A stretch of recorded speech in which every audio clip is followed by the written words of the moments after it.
میں آخر میں ایک اکانومی کا ایشو ڈسکس کرنا چاہ رہا ہوں بھٹی صاحب.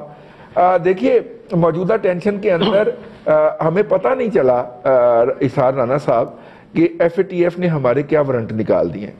آپ ماشاءاللہ پڑھے لکھے آدمی ہیں, روزانہ 400-500 خبریں آپ کے ہاتھ سے گزرتی ہیں, اور یقیناً یہ خبر بھی گزری ہوگی کہ فائنینشیل ایکشن ٹاسک فورس نے فل فلیج ہمارے خلاف تلوار تان لی ہے. اور اگر وہ خدا نہ خواستہ اس طرف کوئی ڈیولپمنٹ ہوتی ہے, جون میں ہی ان کا اجلاس ہے اور مئی میں اجلاس ہے, جون میں انہوں نے فیصلہ دینا ہے, اور مئی میں ہی ہم نے آئی ایم ایف کے پاس بھی جانا ہے. اب آپ کو انسیڈنٹس دیکھیے گا, اور ابھی تک ہم نے جو وقت کو آگے دھکا لگایا ہے وہ اپنے دوستوں کی طرف سے, جو ہمیں میں مدد کا لفظ استعمال نہیں کرنا چاہ رہا, لیکن جو معاونت کی گئی ہے اس کے نتیجے میں لگایا ہے.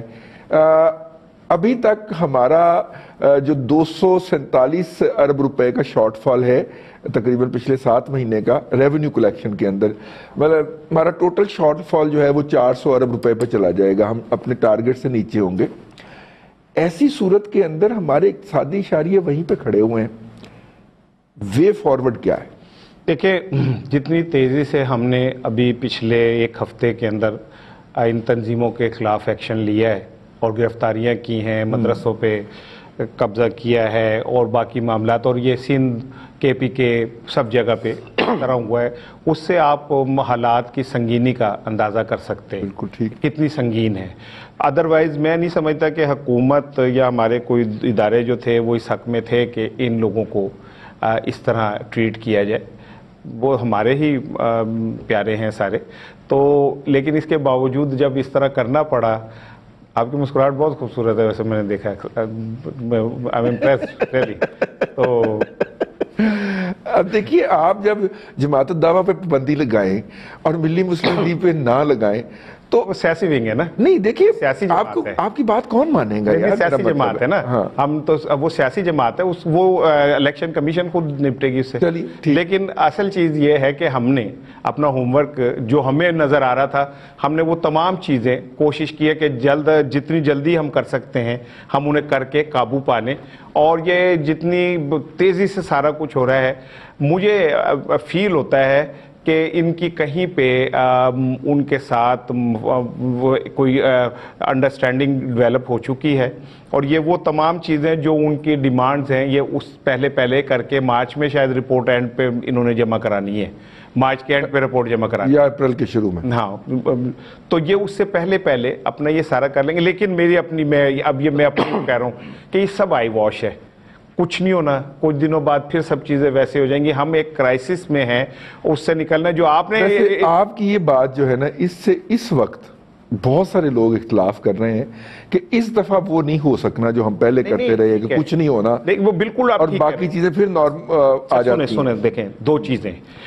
نمبر 1 یہ کہ اب ہماری جو قیادت ہے ہر طرف کی, وہ اس نتیجے میں پہنچ چکے ہیں کہ ہم نے اپنے ملک کو اپنی دھرتی کے ذریعے کہیں پہ بھی کچھ نہیں ہونے دینا. ٹھیک ہے, اس پہ ایک کنسنسس ڈیولپ ہو گیا. ٹھیک ہے. نمبر 2 یہ کہ ہمارے جو اہداف ہیں, ٹھیک ہے, اب وہاں پہ خود اتنا کچھ ہو چکا ہے کہ اب ہمیں ضرورت کچھ نہیں ہے. ٹھیک ہے.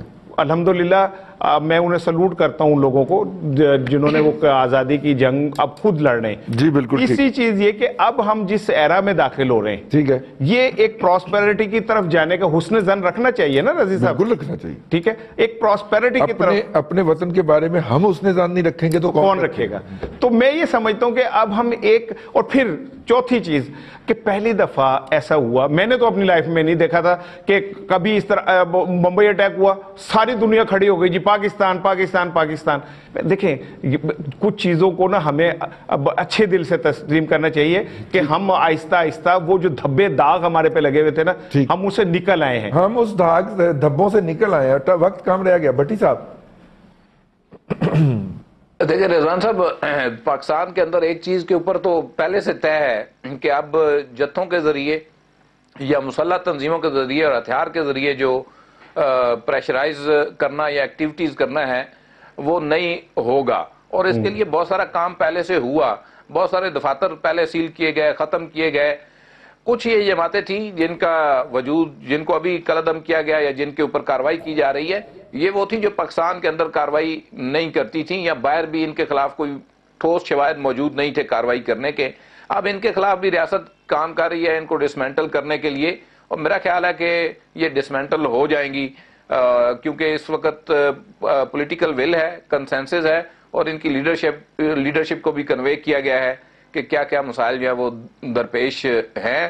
دیکھیں نظریات آپ کے جو ہے وہ آپ کے دماغ سے کوئی نہیں نکال سکتا، وہ موجود رہتے ہیں، لیکن اسلحے کے نوک کے اوپر کسی جگہ کوئی کاروائی کرنا یا یہ چیز جو ہے یہ پالیسی کے اندر نہیں آتی. ریاست نے اب اس کو ختم کرنا ہے، اور میرا خیال ہے میں رانا صاحب کی بات اپنی جگہ ٹھیک، ماضی میں یہ ہوتا رہا ہے، لیکن مجھے لگتا ہے کہ اس دفعہ ونس فار آل یہ ہم سیٹل کرنا چاہتے ہیں، اور سیٹل ہم پہلے بھی کرنا چاہ رہے تھے پلوامہ سے، لیکن ہم اس کو کر نہیں پا رہے تھے. ہمارے پاس کیپیسٹی کا ایشو تھا، ہمارے پاس جو ہے وہ ریسورسز کا ایشو تھا، پھر ہم ایک لڑائی کے اندر پھنسے ہوئے تھے، اس طرف اتنی توجہ نہیں دے سکے، اور میرا خیال ہے کہ اب یہ ختم. ہاں یہی لوگ اگر کوئی اور پولیٹیکل پارٹی جوائن کر لیتے ہیں یا اپنی کوئی پارٹی بنا لیتے ہیں اس سے ہٹ کے جو ان کا جہادی منشور ہے، تو میرا خیال ہے سوسائٹی کے لیے ایکسیپٹیبل ہوں گے، اور کوئی یہ ویسے اور آنا چاہیے. بھٹی صاحب انہیں آنا چاہیے قومی دھارے میں، وہ ہمارے ملک کا حصہ ہیں.